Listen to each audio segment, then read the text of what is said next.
২০২৫ সাল ছিল ব্রিটেনের ইতিহাসের উষ্ণতম এবং সবচেয়ে রৌদ্রোজ্জ্বল বছর। এর আগে সবচেয়ে উষ্ণ বছর ছিল ২০২২। গত শুক্রবার দেশটির জাতীয় আবহাওয়া সংস্থা জানিয়েছে, এবারের তাপমাত্রা ২০২২ সালের আগে সব রেকর্ডকে ছাড়িয়ে গেছে। উচ্চচাপ বলয় এবং সমুদ্রের পানির অস্বাভাবিক উষ্ণতার কারণে তাপমাত্রা বৃদ্ধি পাওয়াই এর কারণ বলে জানিয়েছেন বিশেষজ্ঞরা।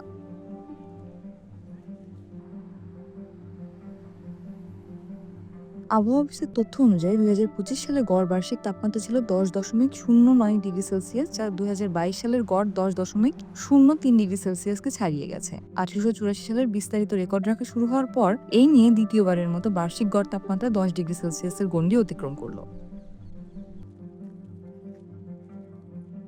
গত মাসে নতুন রেকর্ডের সম্ভাবনার কথা জানিয়ে আবহাওয়া দপ্তরটি বলেছিল, এই পরিসংখ্যান অনুযায়ী ১৮৮৪ সালের পর থেকে হওয়া শীর্ষ ৫টি উষ্ণতম বছরের মধ্যে ৪টিরই অবস্থান গত ৫ বছরের মধ্যে। সংস্থাটির মতে এটি জলবায়ু পরিবর্তনের গতি কতটা দ্রুত বৃদ্ধি পাচ্ছে তার ইঙ্গিত বহন করে।